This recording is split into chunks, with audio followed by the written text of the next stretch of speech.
السلام عليكم ورحمة الله وبركاته. بسم الله الرحمن الرحيم.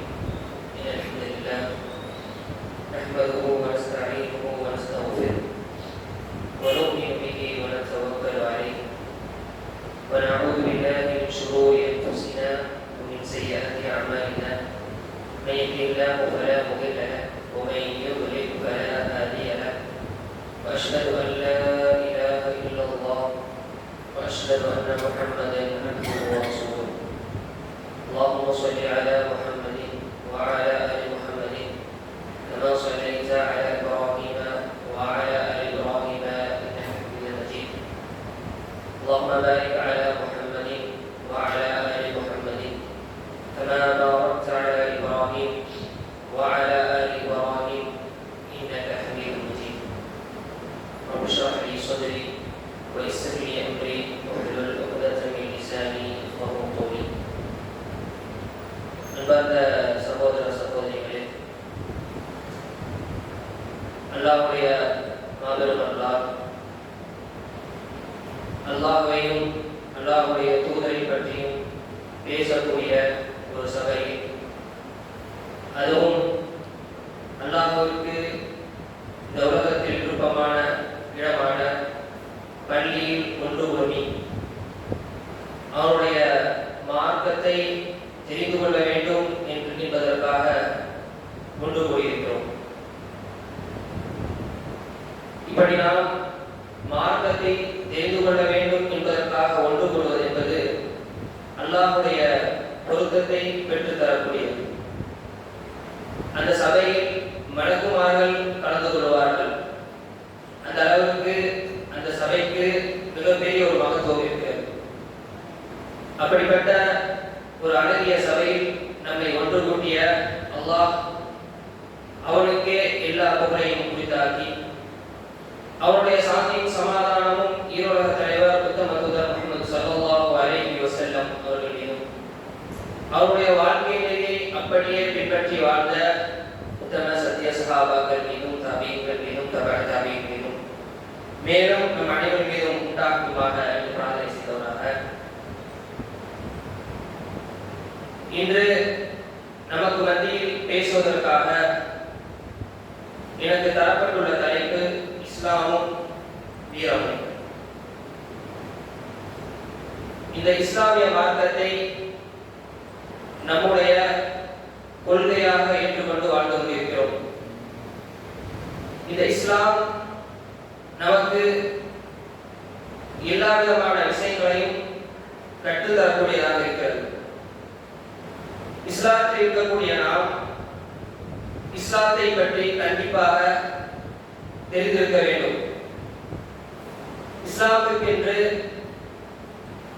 பல பல சிறப்பம்சங்கள் இருக்கிறது. அதில் ஒரு முக்கியமான சிறப்பம்சத்தை உங்களுக்கு சொல்லலாம் என்று நான் நினைக்கிறேன்.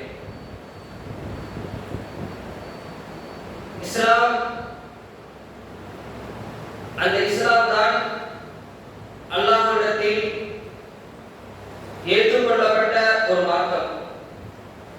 அந்த இஸ்லாத்தை யார் பின்பற்றி வாழ்கிறானோ அவன்தான் நாளை மறுமை நாளில் வெற்றி பெற முடியும். அது யாராக இருந்தாலும் சரி. ஆதம் அலைஹிஸ்ஸலாம் முதல் இந்த உலகத்தில் கடைசியாக பிறந்து இறக்கவிருக்கிற அந்த மனிதராக இருந்தாலும் இந்த இஸ்லாத்தை பின்பற்றாமல் அவருக்கு வெற்றி கிடையாது. அல்லாஹ் தஆலா குர்ஆனில் கூறி காட்டும் பொழுது, وَمَن يَبْتَغِ غَيْرَ الْإِسْلَامِ دِينًا فَلَن يُقْبَلَ مِنْهُ. யார் இஸ்லாம் அல்லாத வேறு மார்க்கத்தை தேர்ந்தெடுத்துக் கொண்டாரோ فَلَن يُقْبَلَ مِنْهُ, அவரிடத்திலிருந்து அது ஏற்றுக்கொள்ளப்படாது. அந்த மறுமை நாளில் இஸ்லாம் அல்லாத ஒரு மார்க்கத்தோடு ஒரு மனிதன் வந்தால் அவன் நஷ்டவாளிகளில் ஒருவனாக இருப்பான் என்று அல்லாஹ் தஆலா குர்ஆனில் கூறி காட்டுகிறான். எனவே இந்த மனித சமுதாயத்தை படைத்த இறைவன் இந்த மனித சமுதாயம் எதை பின்பற்ற வேண்டும் என்ற வழிநெறிகளை இந்த இஸ்லாமிய மார்க்கத்தில் நமக்கு சொல்லித் தருகிறான். அல்லாஹ் தஆலா கூறும் பொழுது, உங்களுக்கு இந்த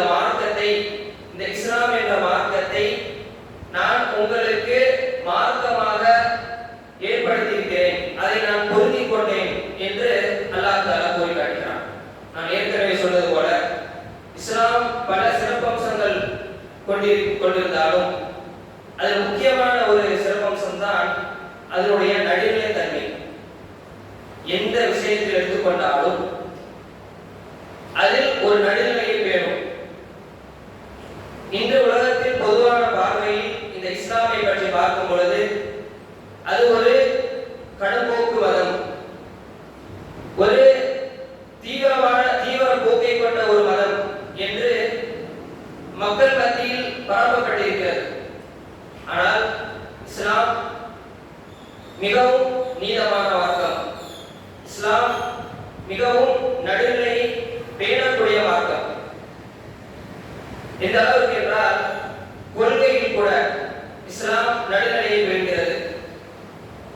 ஒரு புறத்தில் ஒரு சாரார் இந்த உலகத்தை யாரும் படைக்கவில்லை, இந்த உலகம் தன்னால் உருவானது, இந்த உலகத்திற்கென்று கடவுள் எல்லாம் கிடையாது என்று கடவுளை மறுக்கக்கூடிய ஒரு சாரார்.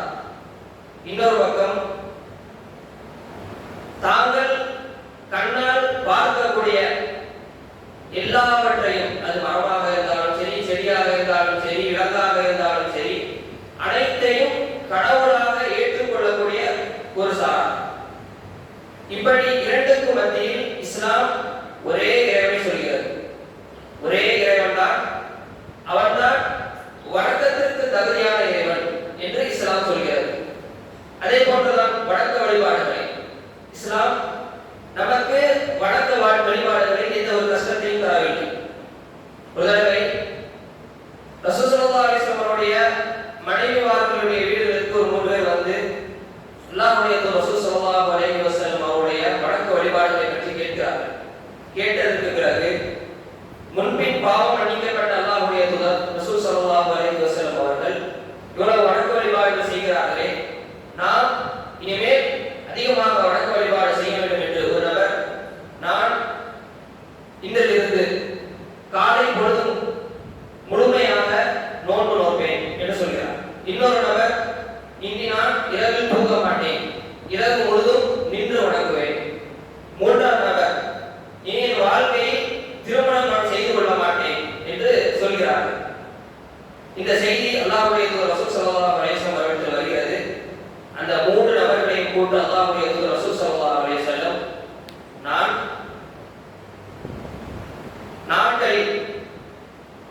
நான் தினமும் தொழக்கூடியவன் என்றாலும் நான் சில நேரங்கள் தொழுவேன், சில நேரங்கள் உறங்கிக் கொள்வேன்.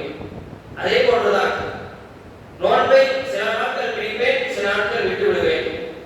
நான் திருமணங்கள் செய்திருக்கிறேன் என்று சொல்லி நீங்கள் இவ்வாறு செய்யக்கூடாது என்று கண்டிக்கிறார். எனவே வணக்க வழிபாட்டிலும் வரம்பு மீறுவதை இஸ்லாம் தடுக்கிறது, அதிலும் நடுநிலை பேணுகிறது. அதே போன்றுதான் உலகத்தில் வாழ்கின்ற நாம் செய்யக்கூடிய செயல்பாடுகளையும் நடுநிலை பேண சொல்கிறது. நாம் ஒரு மனிதனுக்கு அத்தியாவசிய தேவை அவனுடைய உணவு. அந்த உணவில் நீங்கள் நடுநிலை பேண வேண்டும். எப்படி? குழு வசவாபு, நீங்கள் குடிக்கலாம், சாப்பிடலாம். என்ன ஒரே ஒரு நிபந்தனை, வலா துஸ்ரிஃபு, நீங்கள் அதில் வீண்வரையும் செய்துவிடக்கூடாது என்று இஸ்லாம் நமக்கு சொல்லி தருகிறது. இப்படி இஸ்லாம் நமக்கு எல்லா விதத்திலும் நடுநிலையை பேணி காட்டுகிறது. நீங்கள் இந்த உலகத்தில் வாழும் பொழுது ஒட்டுமொத்தமாக இந்த உலகத்தை புறக்கணித்து விட்டு மறுமைக்காகவே வாழ வேண்டும் என்று கூட சொல்லவில்லை. அல்லாஹ் தஆலா கூறும் பொழுது வபதகி ஃபீமா ஆதாக அல்லாஹ், நீ அல்லாஹ் தஆலா உங்களுக்கு தருவதை நீங்கள் தேடிக் கொள்ளுங்கள். வலா நீங்கள் மறந்துவிட வேண்டாம், நஸீபக மினத் துன்யா, இந்த உலகத்தில் என்று உங்களுக்கு ஒரு பங்கு இருக்குமே, அந்த பங்கை நீங்கள் மறந்துவிட வேண்டாம். மறுமைக்காக நீங்கள் தேடிக் கொள்ளுங்கள். அதற்கென்று நீங்கள் இந்த உலகத்தை மறந்து வாழ வேண்டும் என்று இஸ்லாம் நமக்கு சொல்லித் தராது.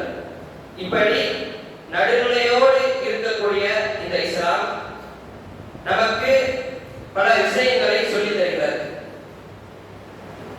இந்த இஸ்லாத்தை சொல்லித் தருவதற்காக இந்த இறுதி சமுதாயத்திற்கு அல்லாஹ் தஆலா முஹம்மது ஸல்லல்லாஹு அலைஹி வஸல்லம் அவர்களை அனுப்புகிறான்.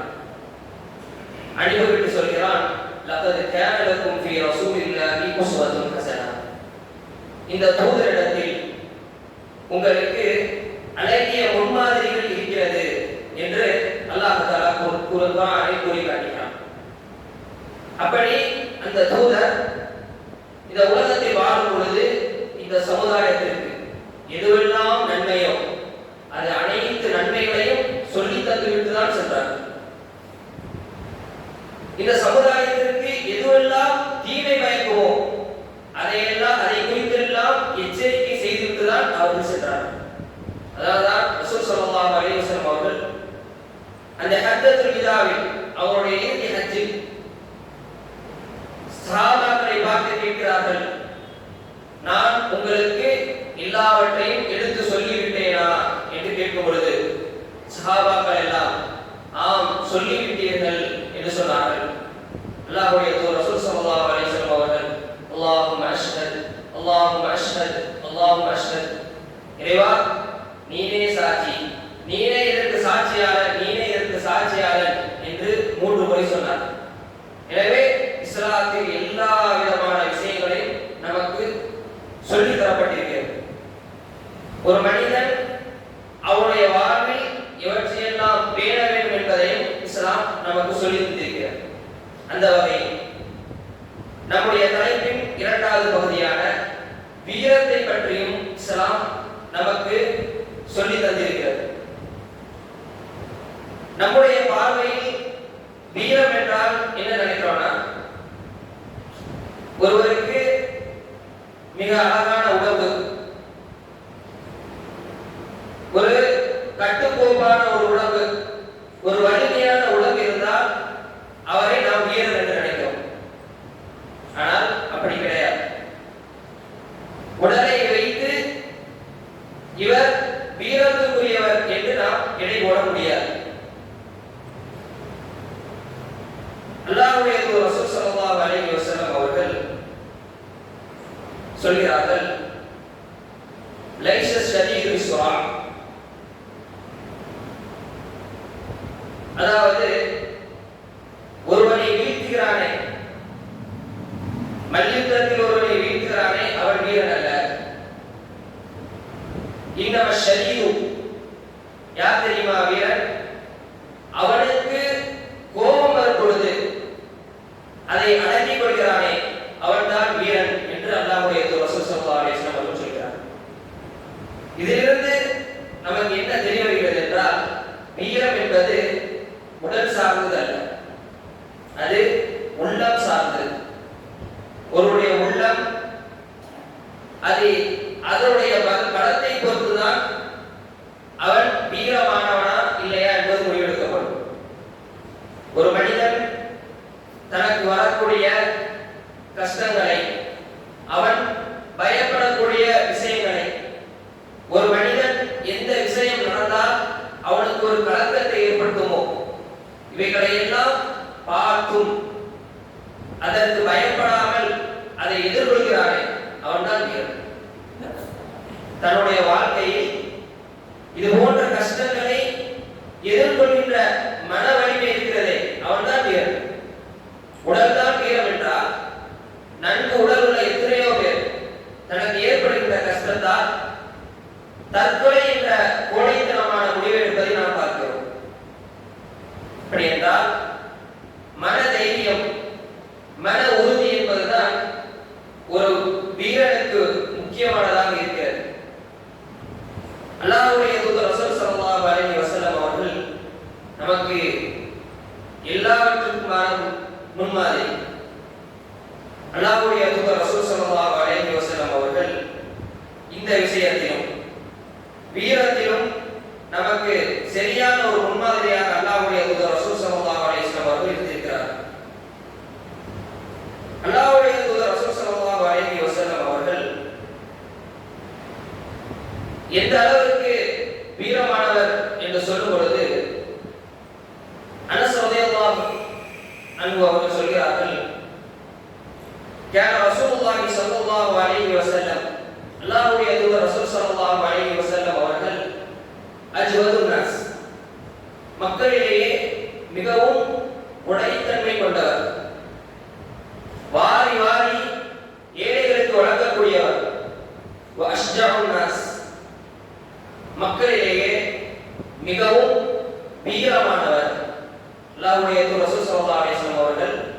மிகவும் வீரமானவர்கள்.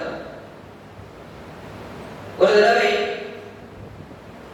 மதீனாவில் இரவில் ஒரு சத்தம் கேட்கிறது. மக்கள் எல்லாம் என்ன சத்தம் என்று பயத்தில் வீட்டை விட்டு வெளியே வருகிறார்கள். மிகப்பெரிய ஒரு சத்தம். அதை கேட்டு வெளிவந்த மக்கள் அங்கிருந்து யாரோ ஒருவர் குதிரையில் வந்து கொண்டிருப்பதை பார்க்கிறார்கள். அருகில் வந்த பிறகுதான் தெரிகிறது இது அல்லாஹ்வுடைய தூதர் ரசூல் ஸல்லல்லாஹு அலைஹி வஸல்லம் அவர்கள் என்று. அல்லாஹ்வுடைய தூதர் ரசூல் ஸல்லல்லாஹு அலைஹி வஸல்லம் அவர்கள் அந்த சத்தம் கேட்டவுடன் எல்லா மனிதர்களுக்கும் முன்பாக ஒரு குதிரையை எடுத்துவிட்டு, அபூ தல்ஹா ரலியல்லாஹு அன்ஹுடைய குதிரையை எடுத்துவிட்டு அந்த குதிரையில் சென்று சப்தம் எந்த இடத்தில் வந்ததோ அந்த இடத்தில் சென்று போய் பார்த்துட்டு வந்தார்கள். அந்த குதிரையை குறித்து சொல்லும் பொழுது அந்த குதிரையில் சேணம் போட்டப்படவில்லை. அந்த குதிரைக்கென்று நாம் அதில் உட்கார்ந்து செல்வதற்கு ஒரு அமைத்திருப்பார்கள். அது இல்லாத நிலையில் குதிரை நமக்கு தெரியும் எவ்வளவு வேகமாக செல்லக்கூடியது. ஒரு மனிதனால் சாதாரண நிலையில் மேலே இருந்து செல்ல முடியாது, அந்த அளவுக்கு வேகமாக செல்லும். அப்படிப்பட்ட அந்த குதிரை ரசூல் ஸல்லல்லாஹு அலைஹி வஸல்லம் அவர்கள் அனைவரும் வீட்டை விட்டு வெளியே வருவதற்கு முன்பாக எங்கே சத்தம் கேட்டதோ அங்கே போய் பார்த்துவிட்டு வருகிறார்கள். வந்துவிட்டு சொல்கிறார்கள் ஒரு பிரச்சனையும் இல்லை என்று சொல்கிறார்கள். அப்படி என்றால் அல்லாஹ்வுடைய தூதர் ரசூல் ஸல்லல்லாஹு அலைஹி வஸல்லம் அவர்கள் யாரையும் அழைக்கவில்லை. தனியாக குதிரையை எடுத்துவிட்டு சத்தம் எங்க வந்ததோ விரைந்து செல்கிறார்கள். சென்று பார்த்துவிட்டு மக்கள் எடுத்து சொல்கிறார்கள்.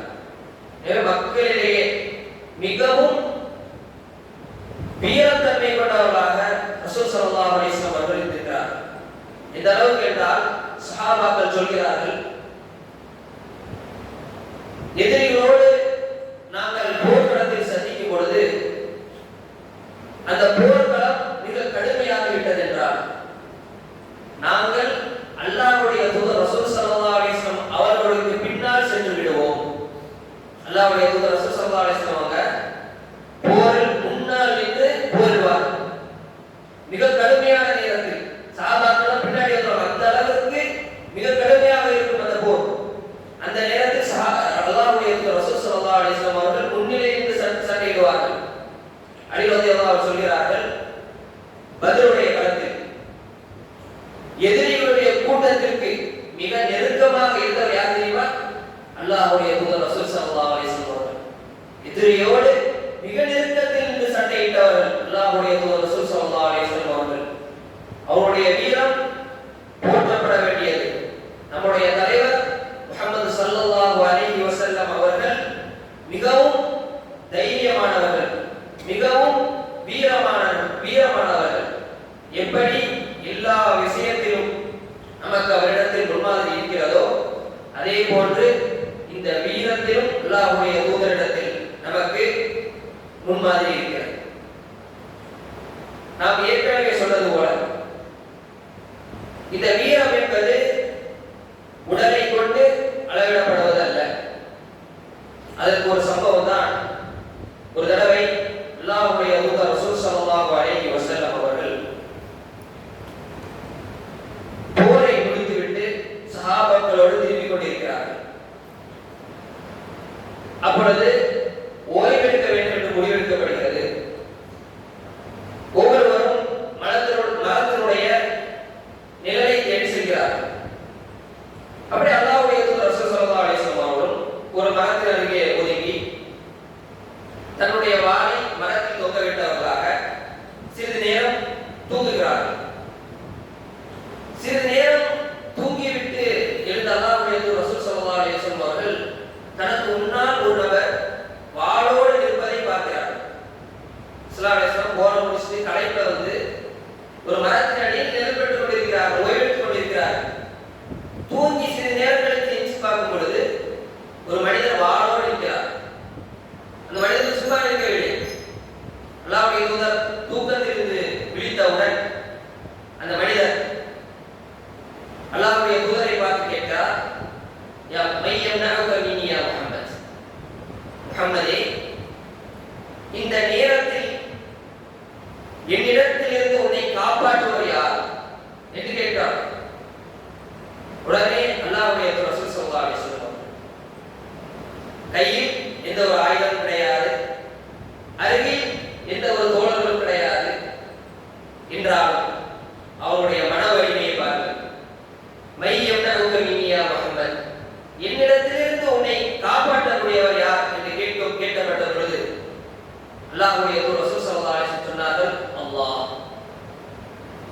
அல்லாஹ் என்னை காப்பாற்றுவான்.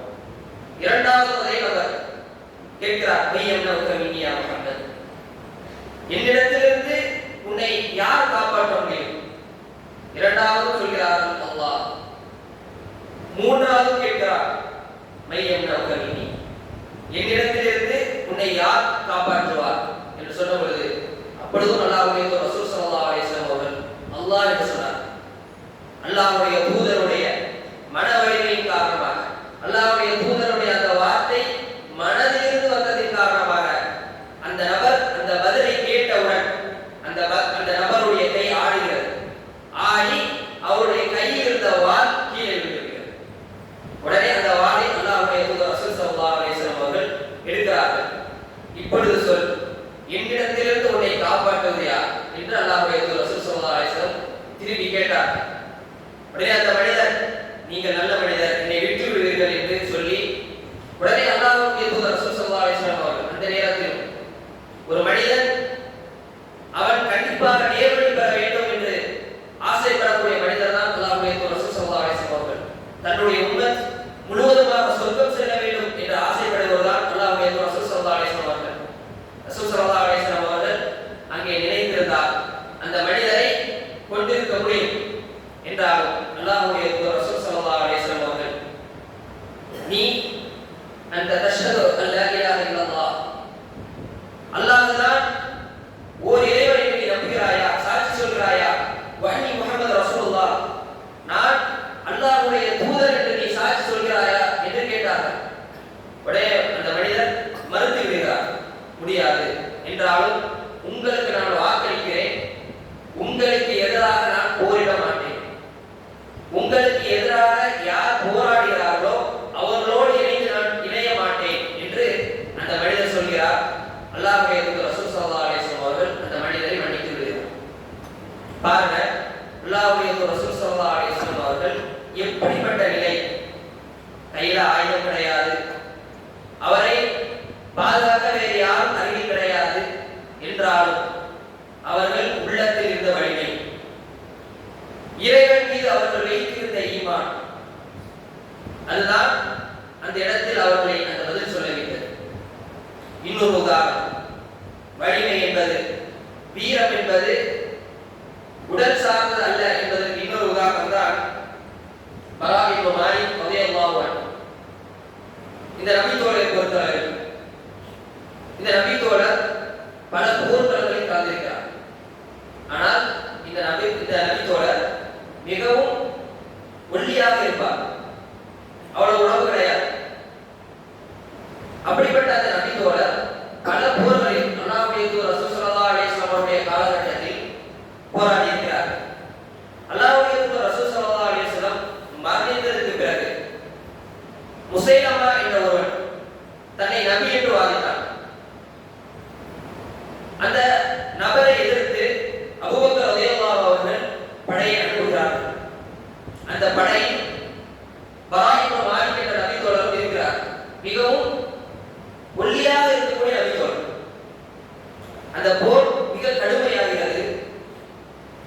அந்த போரினுடைய இறுதி கட்ட நேரத்தில் அந்த முஸைலமாவுடைய அந்த கூட்டம், அந்த படை அவனுடைய கோட்டைக்குள் செல்கிறார். கோட்டைக்கு சென்று அந்த கதவை மூடிவிடுகிறார்கள். கோட்டை மேலிருந்து சஹாபாக்களை தாக்குகிறார்கள். இதனால் சஹாபாக்களுக்கு பெருத்த சேதம் ஏற்படுகிறது. இப்படியே சென்று கொண்டிருந்தால் அந்த எதிரி படை வென்றுவிடும். உடனே பரா இப்னு மாலிக் ரலியல்லாஹு அன்ஹு மிகவும் தைரியசாலி, உடனே ஒரு முடிவு எடுக்கிறார். அந்த முடிவை சக தோழர்களிடத்தில் சொல்கிறார். என்ன தெரியுமா சொல்கிறார்கள்? அவர்கள் அந்த போரில் பயன்படுத்தக்கூடிய போர் கவசம், அந்த கவசத்தில் என்னை நீங்கள் வையுங்கள். ஏன்னா அவர்கள் ஒல்லியாக இருப்பார். அந்த கவசத்தில் வைத்துவிட்டு நீங்கள் இந்த கதவை தாண்டி என்னை எரிந்து விடுங்கள். அப்படி நீங்கள்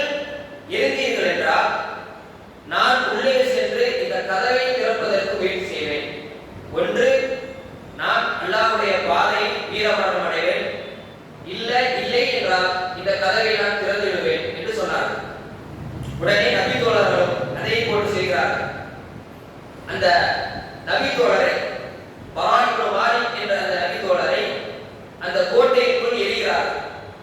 உள்ளே சென்ற அந்த நபி தோழர் கிட்டத்தட்ட 10 நபர்களை தனியாக நின்று போராடி அந்த கதவை திறக்கிறார்கள். திறந்தவுடன் முஸ்லிம் படை உள்ளே நுழைகிறது. நுழைந்து அந்த போரில் முஸ்லிம்கள் வெற்றி பெறுகிறார்கள். இந்த போரில் வெற்றி பெறுவதற்கு மிக முக்கிய காரணமாக பரா இப்னு மாலிக் என்ற நபி தோழர் இருக்கிறார். அந்த பரா இப்னு மாலிக் ரலியல்லாஹு அவருடைய வீரம் இந்த போரை அவர்களுக்கு வெற்றி கொடுத்தது. ஆனால் அவர் மிகவும் ஒல்லியாக இருக்கக்கூடிய நபி தோழர். கிட்டத்தட்ட அவர் உள்ளே சென்று சண்டையிட்டதால் 80 காயங்கள் கிட்டத்தட்ட 80 காயங்கள் பட்டதாக வரலாற்றில் குறிப்பிடப்படுகிறது. எனவே வலிமை வீரம் என்பது உடல் சார்ந்தது அல்ல என்பதற்கு இந்த செய்தி மிக முக்கியமானதாக இருக்கிறது. அப்படி என்றால் நாம் நம்முடைய உள்ளத்தை பக்குவப்படுத்துவதற்கு வலிமைப்படுத்துவதற்கு நாம் நம்மிடத்தில் வீரத்தன்மை விதைப்பதற்கு அதை வளர்ப்பதற்கு நமக்கு மிகவும் முக்கியமான விஷயம் என்னவென்றால் அது ஈமான் தான். இஸ்லாம் நமக்கு அதைதான் கற்றுத் தருகிறது. அந்த ஈமான் அவனுடைய உள்ளத்தில் வீரத்தை ஏற்படுத்தும்.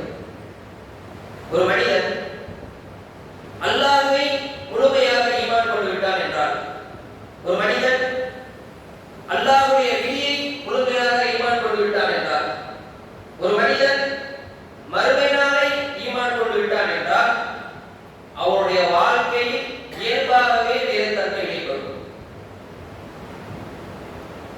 அல்லாஹ் தஆலா குர்ஆனில் கூறி காட்டும் பொழுது, நபியே சொல்லுங்கள், குல் லை யுஸீபனா இல்லா மா கதபல்லாஹு லனா, எங்களுக்கு எந்த ஒரு முசீபத்தும் ஏற்படாது, இல்லா மா கதபல்லாஹு லனா, அல்லாஹ் எதை எங்களுக்கு ஏற்படுத்தி இருக்கிறானோ அதை தவிர வேறு எந்த முசீபத்துகளும் எங்களுக்கு ஏற்படாது என்று நபியே நீங்க சொல்லுங்க என்று அல்லாஹ் தஆலா குர்ஆனில் கூறுகிறார். ஒரு முஸ்லிம் அவன் வாழ்க்கையில என்ன கஷ்டம் வந்தாலும் இறைவனை நம்பக்கூடிய அந்த முஸ்லிம் பயப்பட மாட்டான், சஞ்சலப்பட மாட்டான், எல்லா மனிதர்களுக்கும் போய் புலம்பிக் கொண்டிருக்க மாட்டான். அவன் நிதானத்தை பெறுவான். இந்த உலக வாழ்க்கை என்பது இறைவனால் விதிக்கப்பட்டது. அவன் எதை எனக்கு எழுதியிருக்கிறானோ அதுதான் எனக்கு கிடைக்கும். அவன் எதை எழுதவில்லையோ அது எனக்கு கிடைக்காது. எனக்கு இந்த உலகத்துல ஒரு பாதிப்பு ஏற்படணும்னா அதை யார் எழுதியிருக்கணும்? அல்லாஹ் எழுதியிருக்கணும். அல்லாஹ் எழுதாம எந்த ஒரு விஷயமும் எனக்கு ஏற்படாது. அந்த ஒரு நம்பிக்கை இருந்துச்சுன்னா ஒரு முஸ்லிம் கண்டிப்பாக வீரனாக இருப்பான். ஒரு முஸ்லிம் தன்னுடைய வாழ்க்கையில் ஏற்படுகின்ற எந்த ஒரு விஷயத்திலும் பதட்டப்படலாம். அதனால்தான் அல்லாஹ்வுடைய தூதர் ரசூல் ஸல்லல்லாஹு அலைஹி வஸல்லம் சொன்னார்கள், அஜபன் லி அம்ரில் முஃமின், ஒரு முஃமினுடைய காரியம் எனக்கு ஆச்சரியம் அளிக்கிறது என்று சொல்லிவிட்டு அல்லாஹ்வுடைய தூதர் ரசூல் ஸல்லல்லாஹு அலைஹி வஸல்லம் சொன்னார்கள், அவனுக்கு எல்லாமே நலவாக முடிந்து விடுகிறது. அந்த முஃமினுக்கு எல்லாமே நலவாக முடிந்து விடுகிறது. எப்படி? இன் அஸாபத்து ஸர்ரா, அவனுக்கு ஏதாவது வாழ்க்கையில நன்மை நடக்கிறது என்றால் ஷக்கர, அந்த நன்மைக்கு அவன் வாழ்க்கையில் அல்லாஹ் தஆலா இந்த அருளை தந்தான் என்பதற்காக ஷக்கர நன்றி செலுத்துகிறான். ஃபகான கைரன் லஹு, அவனுக்கு அது நன்மையாக அமைகிறது. வ இன் அஸாபத்து ضرா, அதே நேரத்தில் அவனுடைய வாழ்க்கையில் இறைவன் ஏதாவது சோதனையை கொடுத்தால் ஸபர, அதில் அவன் பொறுமையாக இருக்கிறான். ஃபகான கைரன் லஹு, அதுவும் அவனுக்கு நன்மையாக அமைகிறது. இப்படிப்பட்ட ஒரு மூமியினுடைய காரியம் எனக்கு ஆச்சரியம் அளிக்கிறது என்று அல்லாஹ்வுடைய ரசூல் ஸல்லல்லாஹு அலைஹி வஸல்லம் சொன்னார்.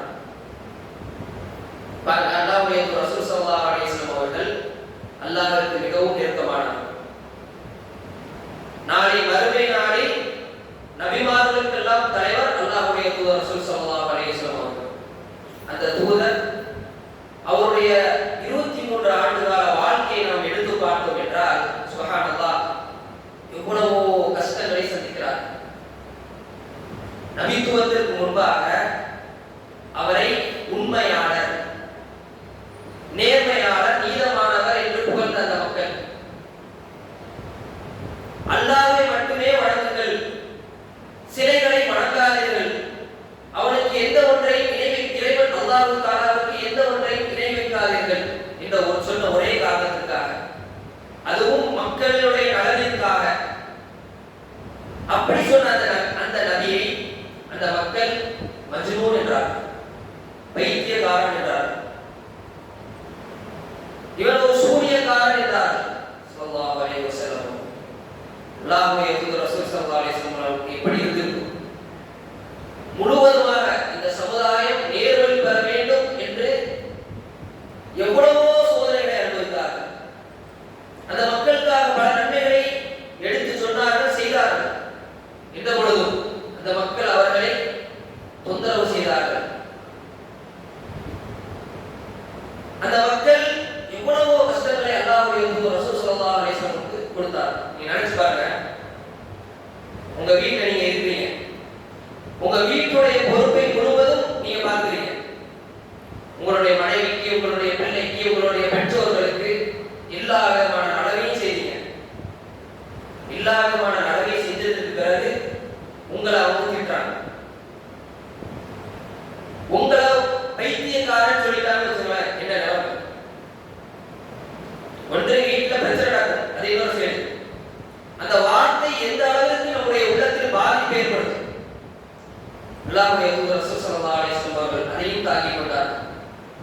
அவர்கள் தொழும் பொழுது அவருடைய மேலே ஒட்டகத்துடைய குடல் போடப்படுகிறது. ஸல்லல்லாஹு அலைஹி வஸல்லம் அவர்கள் சுஜூத் செய்து எந்திக்க முடியல. ஃபாத்திமா ரலியல்லாஹு அன்ஹா எடுக்கிறாங்க. அந்த அளவுக்கு ரசூல் ஸல்லல்லாஹு அலைஹி வஸல்லம் அவர்களை மக்கால சொல்லனா துயரங்களை செய்தார். எங்கேயாவது அல்லாஹ்வுடைய தூதர் ரசூல் ஸல்லல்லாஹு அலைஹி வஸல்லம் அவர்கள் அல்லாஹ் என்ன ஏன் இப்படி பண்ணிட்டான்னு கேட்கிறாங்களா? கிடையாது. ரசூல் ஸல்லல்லாஹு அலைஹி வஸல்லம் அவர்கள் வாழ்க்கையில் அவர்கள் வாழ்ந்து கொண்டிருக்கும் பொழுதே அவருடைய பிள்ளைகள் எல்லாம் மரணம். 4 பெண் பிள்ளைகள், அது 3 பேர் மரணம். பிறந்த ஆண் குழந்தைகள் எல்லாம் மரணம். ஃபாத்திமா ரலியல்லாஹு அன்ஹா மட்டும்தான் உயிரோடு இருக்கிறார். அதுவும் ரசூல் ஸல்லல்லாஹு அலைஹி வஸல்லம் அவர்களுக்கு தெரியும், நான் மரணித்து சிறிது நாட்களிலேயே ஃபாத்திமா ரலியல்லாஹு அன்ஹா மரணிச்சிருவாங்க. தன்னுடைய பேர குழந்தைகளை தன்னுடைய கையால் அடக்கம் செய்தார் அல்லாஹ்வுடைய தூதர் ரசூல் ஸல்லல்லாஹு அலைஹி வஸல்லம். எல்லா கஷ்டங்களையும் தாங்கிக் கொண்டார். இதுதான் வீரம். கஷ்டங்களை ஒரு மனிதன் தாங்கிக் கொண்டு அதை அல்லாஹ்விடத்தில் வந்த ஒரு சோதனை என்று ஏற்றுக்கொண்டு அல்லாஹ் தனக்கு விதித்ததை பொருந்திக் கொண்டு ஒரு மனிதன் வாழ்கிறானே, அவன்தான் வீரன். இஸ்லாம் அவனை தான் வீரன் என்று சொல்கிறது. அப்படி வாழ்ந்து காட்டினார்கள் ரசூல் ஸல்லல்லாஹு அலைஹி வஸல்லம் அவர்கள். மக்காவிலிருந்து போறாங்க, ஹிஜ்ரத் பண்ணி மதீனாவுக்கு போறாங்க. மதீனா போனவங்க விட்டாங்களா? கிடையாது.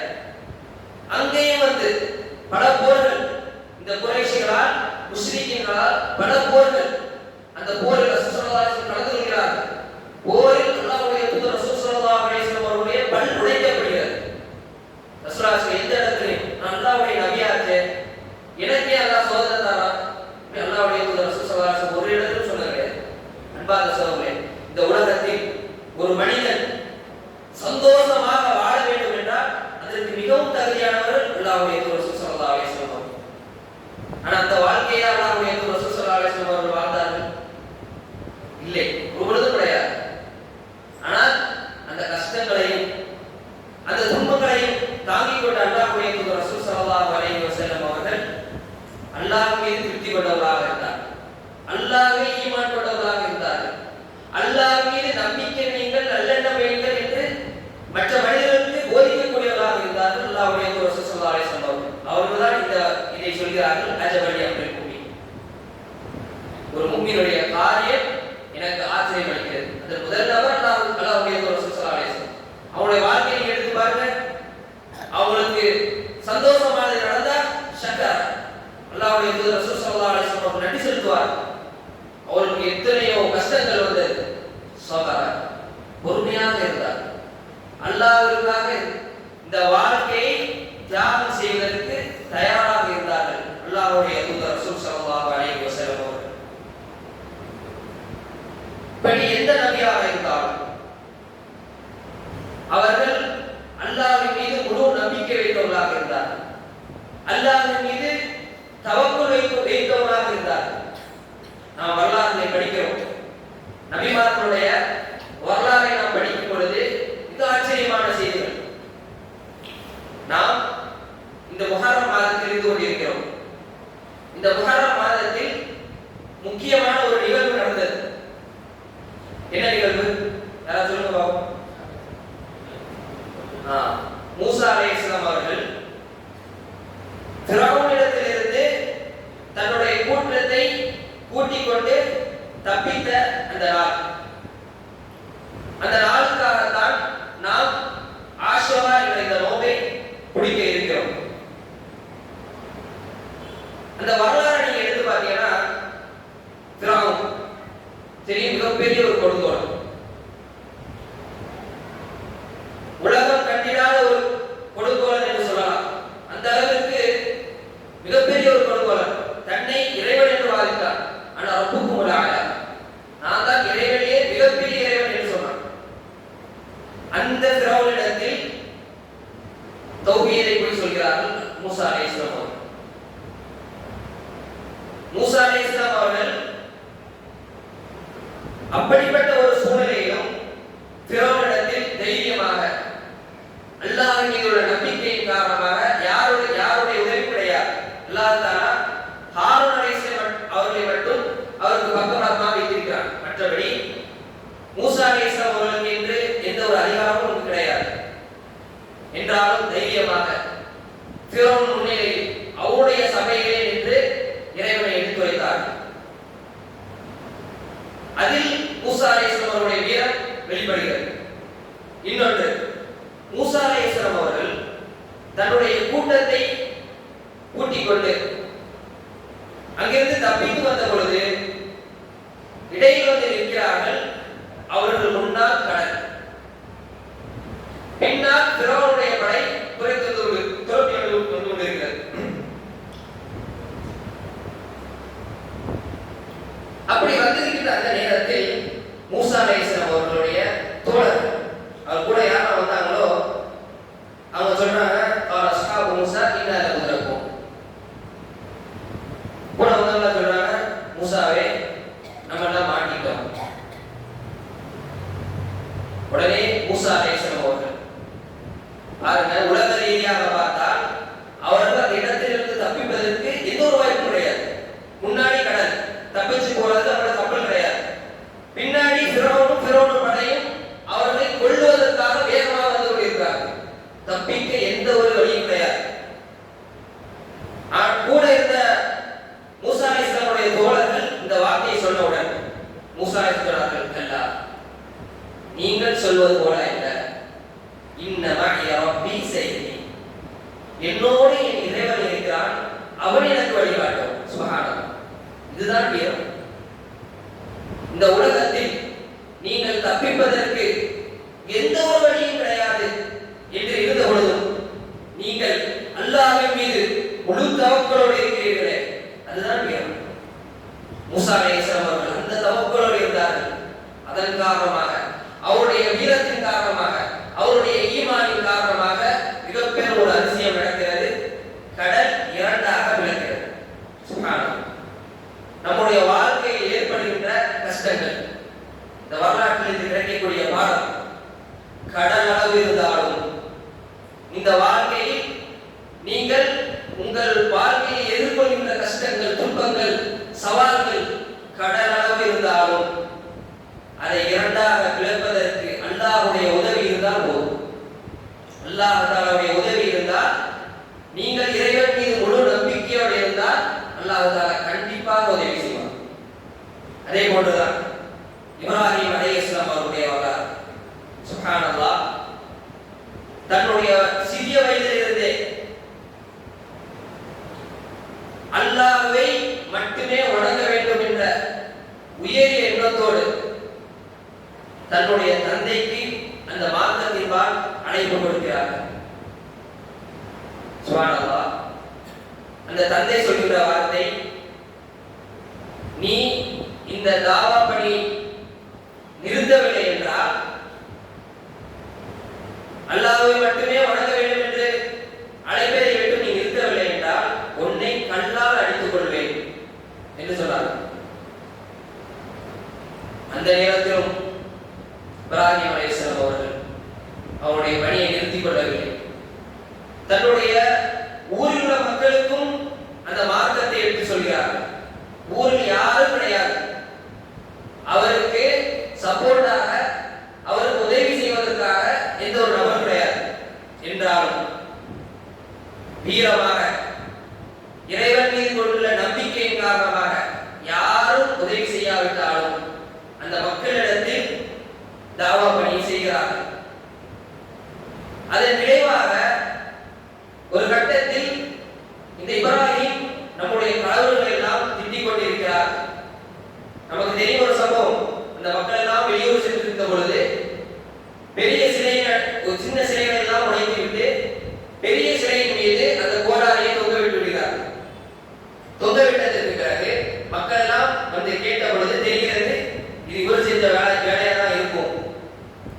நம்முடைய கடவுளை பாதிப்பு ஏற்படுத்திய இவருக்கு நாம் பாதிப்பு ஏற்படுத்த வேண்டும் என்று ஒரு நெருப்பு கூட்டத்தை ஏற்படுத்தி அங்கே இப்ராஹிம் அலைஹிஸ்ஸலாம் அவர்களை போட போகிறார்கள். சுப்ஹானல்லாஹ். இப்ராஹிம் அலைஹிஸ்ஸலாம் அவர்கள் எந்த அளவுக்கு வீரமுள்ளவர்கள் என்று பாருங்கள். ஜிப்ரீல் அலைஹிஸ்ஸலாம் அவர்கள் வருகிறார்கள். வந்து உங்களுக்கு ஏதாவது உதவி வேண்டுமா என்று கேட்கிறார்கள். கேட்கும் பொழுது, உங்களிடத்தில் இருந்து எனக்கு எந்த உதவி வேண்டாம், எனக்கு இறைவன் இருக்கிறான். சுப்ஹானல்லாஹ். அதனால் அந்த இப்ராஹிம் நபி அவர்கள் அல்லாஹ் மீது கொண்டுள்ள ஈமானின் காரணமாக, அவர் மீது அல்லாஹ் மீது வைத்த நம்பிக்கையின் காரணமாக நெருப்பினுடைய இயற்கை என்ன? சுடும். அதை போட்டா எரிஞ்சு போயிடுவாங்க.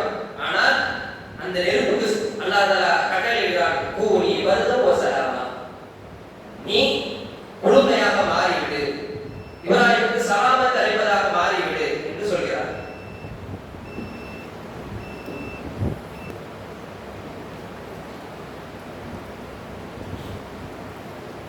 இப்படி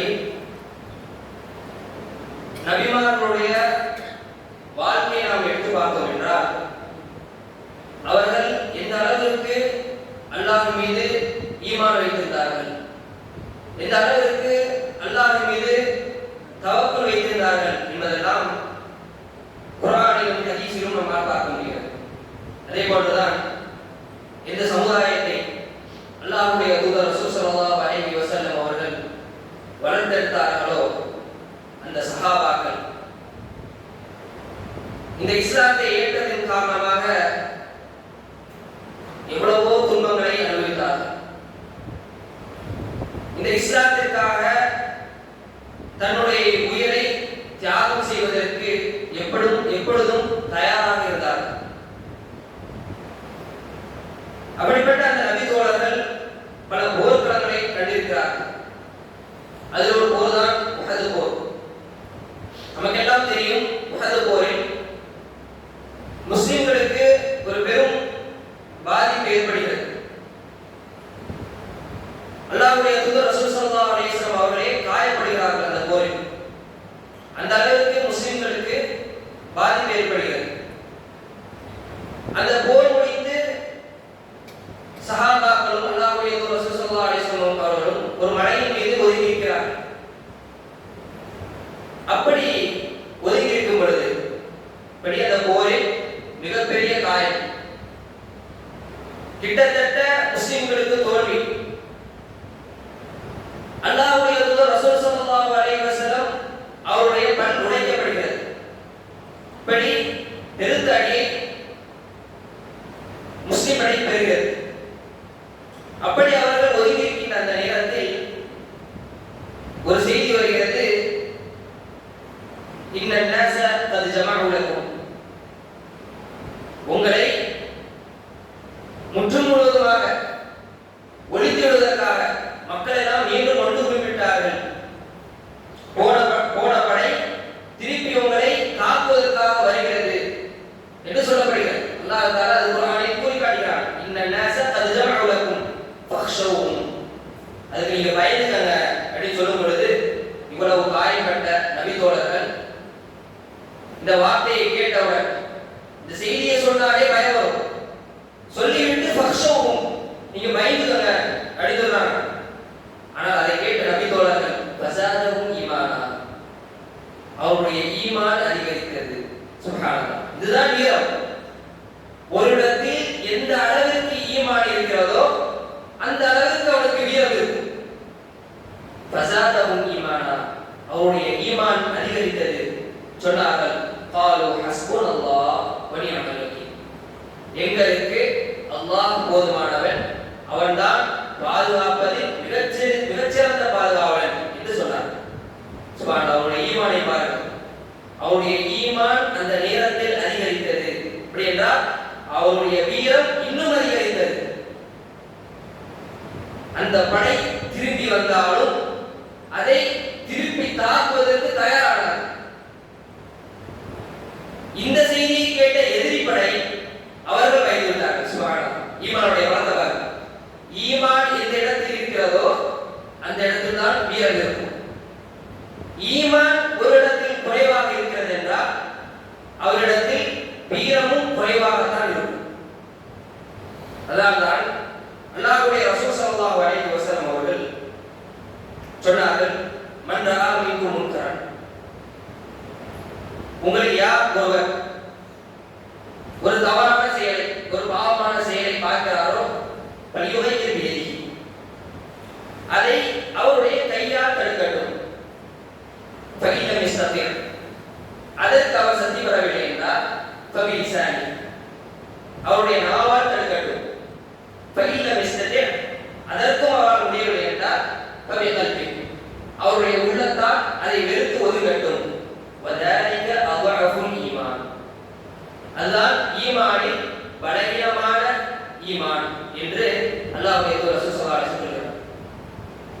நம்மிடத்தில் வீரம் இருக்கிறது என்றால் நமக்கு முன்னால் ஒரு பாவம் நடந்தால் அதை தடுக்கணும். குறைந்தபட்சம் நம்முடைய வீட்டில் நடக்கின்ற தவறுகளை நாம் தடுக்கிறோமா? நம்ம வீட்டில் தவறு நடக்காம இருக்குதா? அந்த தவறை கண்டவுடன் நாம் தடுக்கிறோமா இல்லையா? அதான் உங்க ஈமான முடிவு பண்ணும். நீங்க வெளியில போய் ஈமான் இருக்கிறது, நீங்க வீரம் இருக்கிறது என்றால் உங்களுக்கும் சரி எனக்கும் சரி. வீட்டுல நம்ம நம்முடைய வீரத்தை காட்டுகிறோமா? வீரத்தை காட்டுறதுனா என்னது? பிடிச்ச எல்லாரும் பிடிச்சி அடிக்கிறது கிடையாது. அவங்க ஒரு தவறு, மாற்றத்திற்கு முரணான ஒரு தவறை செய்யும் பொழுது அதை நம்ம தண்டிக்கிறோமா? வீட்டுல ஒரு பையன் இருக்கான், அவன் தொடாம வெளியே சுத்திட்டே இருக்கான். பாப்பாவுடைய கடமை என்ன? இங்கதான் அவருடைய வீரத்தை காட்டணும். பையனை போய் நீ போய் பள்ளிக்கு போய் தொழு என்று அவனுக்கு சொல்லணும். வீட்டுல ஏதாவது ஒரு தவறான விஷயம் போன்லயோ டிவிலயோ ஓடுது, உடனே அதை பார்க்காத, அதை பார்க்கறதுனால உனக்கு பாவம், அதனால உனக்கு எந்த ஒரு பயன் கிடையாது என்று நம்ம வீட்டுல சொல்றோமா? நம்முடைய வீட்டில் முதலில் நாம் சீர்திருத்தி ஆரம்பிக்க வேண்டும். அல்லாஹ்வுடைய தூதர் ரசூல் ஸல்லல்லாஹு அலைஹி வஸல்லம் சொன்னார்கள், ஸலாத்துன், மூன்று நபர்கள் லா யதுகுலுனல் ஜன்னah, அவர்கள் சொர்க்கம் நுழைய மாட்டார்கள். கடுமையான வார்த்தை. ஒருத்தன் நரகம் நுழைவான் என்று சொல்வதற்கும் ஒருவன் சொர்க்கம் நுழைய மாட்டான் என்று சொல்வதற்கும் வித்தியாசம். ஒருத்தன் நரகம் நுழைவான் என்று சொன்னால் அதுல இன்னொரு அர்த்தம் நடக்குது. என்ன? அவன் இப்போது நரகத்திற்கு போவான், பிறகு சொர்க்கத்திற்கு போவான். அல்லாஹ்வுடைய எப்படி சொல்றாங்க? யாரை எதுக்குள்ளவன் சொன்னா அவன் சொர்க்கத்திற்குள்ளேயே போக மாட்டான். அந்த மூன்று நபர்கள் சொர்க்கத்திற்குள்ளேயே போக மாட்டான். இந்த மாதிரி கடுமையான வார்த்தைகள் என்பது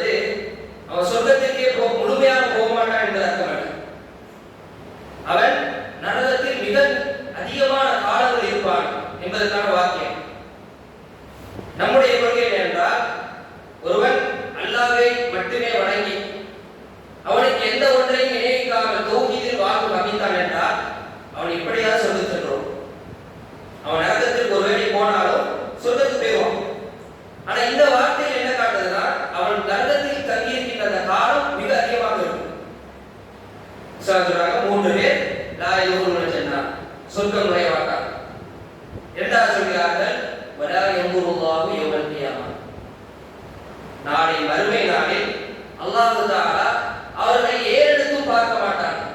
என்ன நாளை மறுமை நாளில் நமக்கு உதவுவதற்கு யாருமே இருக்க மாட்டாங்க. நம்முடைய பிள்ளைகள் உதவுவாங்க நினைக்கிறீங்களா? நம்முடைய பெற்றோர்கள் உதவுவாங்க நினைக்கிறீங்களா? நம்முடைய குடும்பம் உதவுவாங்க நினைக்கிறீங்களா? எந்த அளவுக்கு என்றால் உங்களுடைய தாய் உதவிக்கு வருவாங்க நினைக்கிறீங்களா? இந்த உலகத்தில் உங்களுக்கு எந்த ஒரு கஷ்டம் ஏற்பட்டாலும் முதலாவது வந்து நிற்பது உங்களுடைய தாய்.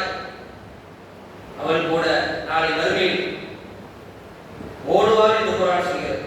யௌம யஃபிருல் மர்உ மின் அஹீ. அந்த நாளில் அந்த மனிதரை விட்டும் அவனுடைய சகோதரன் ஓடுவான். வ உம்மிஹி வ அபீ.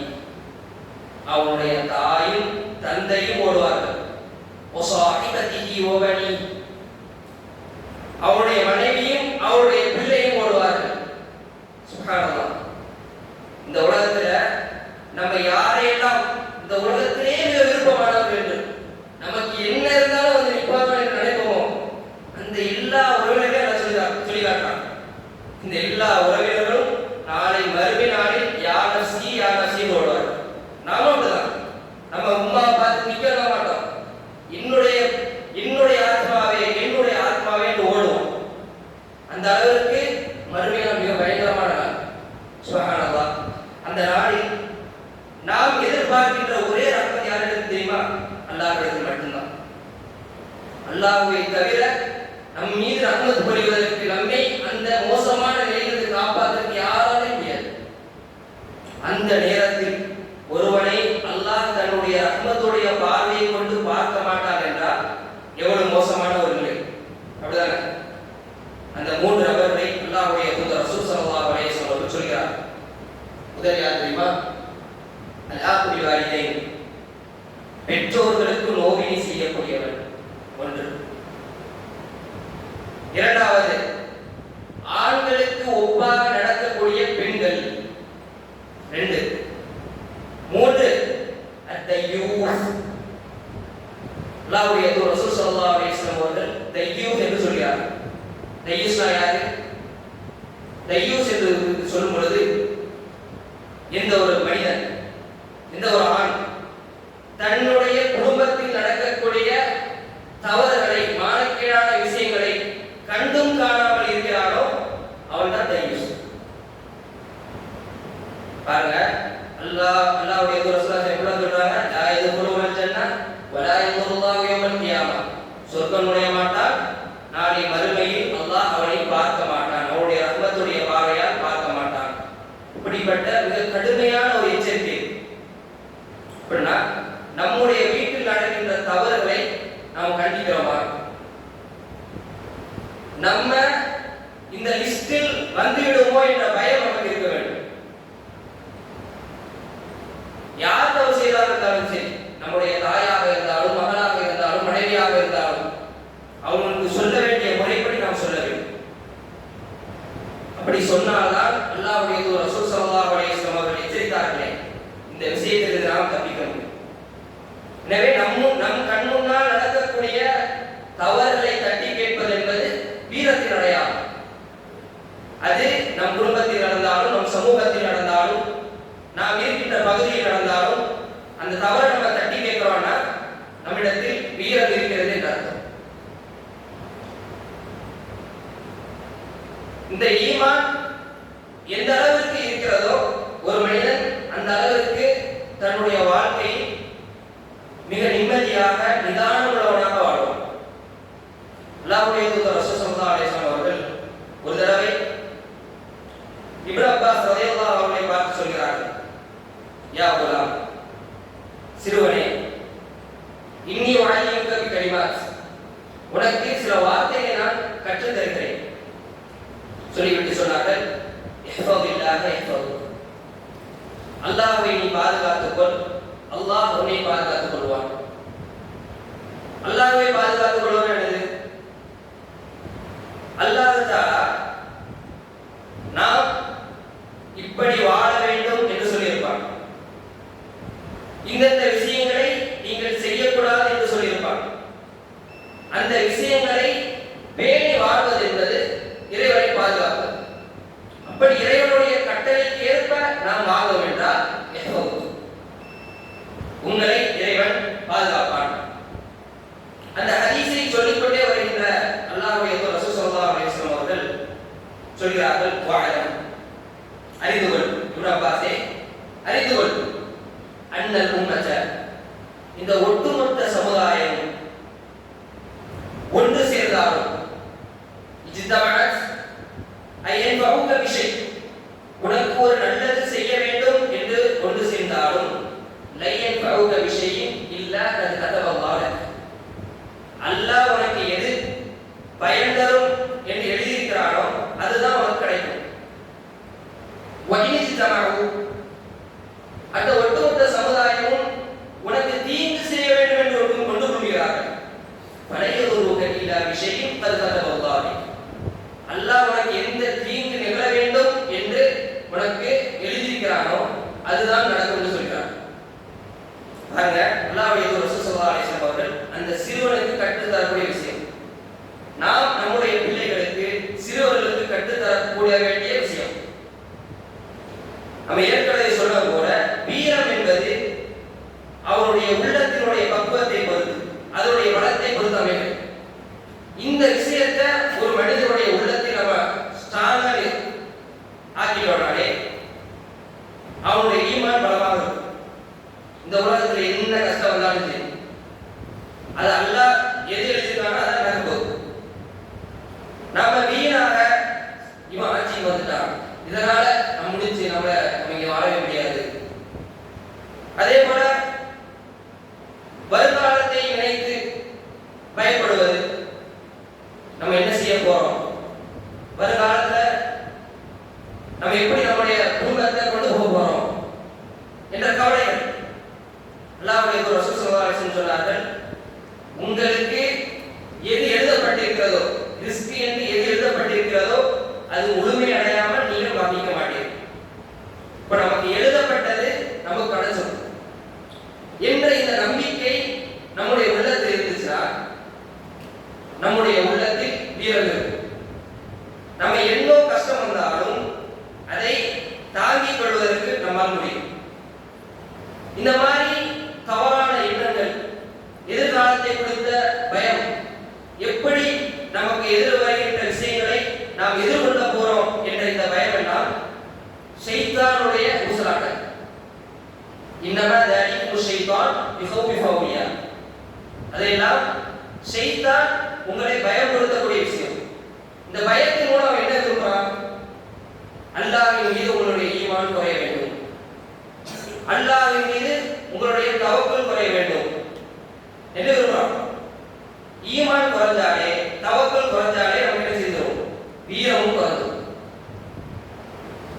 எனவே நம்மிடத்தில் அல்லாஹ்வை பற்றியான நம்பிக்கை இருக்க வேண்டும். அல்லாஹ்வை நம்பணும் சொல்றோம், எப்படி நம்ப போறோம்? அல்லாஹ் என்பவன் யார் என்று தெரிஞ்சாலும் நம்ம நம்ப முடியும், அப்படிதானே? அவருடைய பெயர்கள் என்ன, அவருடைய பண்புகள் என்ன? இன்னைக்கு நம்ம முஸ்லிம்களாக இருக்கிறோம், இருந்தாலும் ஒரு கஷ்டம் வந்தால் நம்மளால தாங்கிக் கொள்ள முடியல, பதறோம். அல்லாஹ்வே கேள்வி கேட்கிற கேள்விகள் எல்லாம் கேட்கிறோம், தவறான வார்த்தைகள் விடுறோம். ஏன்? இறைவனை பற்றியான புரிதல் நமக்கு இல்லை. நம்ம ஆர்வத்தில் அல்லாஹ்வுடைய ரசூல் ஸல்லல்லாஹு அலைஹி வஸல்லம் அவருடைய வாழ்க்கையை சொல்லி காட்டணும். அந்த வாழ்க்கையை பார்த்தா இறைவன் விரும்பக்கூடிய ஒரு அடியான் இப்படியெல்லாம் சோதிக்கப்படுவானா என்ற அளவிற்கு இருக்கு, அப்படிதானே? அப்படின்னா அல்லாஹ்வுடைய தூதர் ரசூல் ஸல்லல்லாஹு அலைஹி வஸல்லம் அவர்களே இவ்வளவு கஷ்டப்பட்டிருக்காங்கன்னா நாம் என்ன? அப்படி என்றால் நமக்கு அல்லாஹ்வை பற்றியான சரியான அறிவில்லை. அல்லாஹ் தஆலா இந்த உலகத்தில் அநியாயக்காரர்களோடு எப்படி நடந்து கொள்வான், அல்லாஹ் தஆலா அவனை வணங்குகின்ற, அவனை நம்புகின்ற மக்களோடு எப்படி நடந்து கொள்வான், அது பற்றியான அறிவு நமக்கு இருக்கணும். அப்பதான் நம்முடைய ஈமான் உறுதியாக இருக்கும். நமக்கு இறைவனை பற்றி தெரியல, அவர் நல்லவர்களை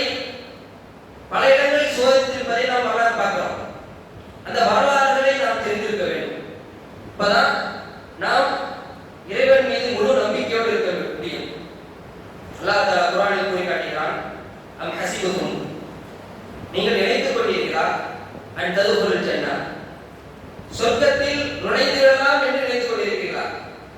லமா யத்திக்கும் மதலுல் லதீன ஹலவு மின் கப்லிக்கும், உங்களுக்கு முன்னால் வாழ்ந்தார்களே அவர்களுக்கு வந்த விஷயங்கள் எல்லாம் வராமல் நீங்கள் சொர்க்கம் நுழைந்து விடலாம் என்று நினைக்கிறீர்களா? மஸ்ஸத்துஹுமுல் பக்ஸா வதர்ரா வஸுல்சிலு, அவர்களுக்கு பல கஷ்டங்களை ஏற்படுத்தினோம், அவர்களுக்கு பல கஷ்டங்கள் வந்துச்சு, துன்பங்கள் வந்துச்சு, நிலை குலைந்து போனார்கள். ஹத்தா யகூல ரசூல் வல்லதீன ஆமனு மஅஹு மதா ரசூலுல்லாஹ், இறைவனுடைய உதவி எப்போ வரும் என்று கேட்கின்ற அளவிற்கு அவர்கள் சோதிக்கப்பட்டார்கள். அப்படின்னா முன்வாழ்ந்த சமுதாயம் இப்படியெல்லாம் சோதிக்கப்பட்டது. இறைவன் நல்லவர்களை எப்படி சோதித்தான், தீயவர்கள் எந்த அளவிற்கு உலகத்தில் வாழும் பொழுது சந்தோஷமாக வாழ்ந்தார்கள், அவர்களுடைய இறுதி முடிவு எப்படி இருந்தது, இறைவன் எப்படிப்பட்ட தண்டனையை கொடுத்தான், இதுவெல்லாம் நம்முடைய ஈமானை பலப்படுத்தும். நம்முடைய ஈமான் பலப்பட்டால்தான் நாம் ஒரு முழுமையான ஒரு முஸ்லிமாக இந்த உலகத்தில் வாழ்ந்து மன்னிக்க முடியும். அல்லாஹ்வுடைய தூதர் ரசூல் ஸல்லல்லாஹு அலைஹி வஸல்லம் அவருடைய வாழ்க்கையை நாம் பின்பற்றி வாழ்ந்தாலே அதுவே இந்த உலகத்தில் நாம் மரணிக்கின்ற வரை அல்லாஹ்வின் மீது முழுமையான ஒரு ஈமான்தாரியாக, அல்லாஹ்வுடைய தூதர் ரசூல் ஸல்லல்லாஹு அலைஹி வஸல்லம் அவர்கள் என்னவெல்லாம் நல்ல குணங்களை கொண்டிருந்தார்களோ அந்த நல்ல குணங்களை நாம் பெற்று வாழ முடியும். அப்படிப்பட்ட நல்ல மக்களாக அல்லாஹ் தஆலா, அல்லாஹ்வும் அல்லாஹ்வுடைய தூதரும் காட்டி தந்த வழியில் வாழ்ந்து மரணிக்கின்ற பாக்கியத்தை எனக்கும் உங்களுக்கும் தந்த அருள்வானாக என்று கூறி என்னுடைய இந்த உரையை நிறைவு செய்கின்றேன்.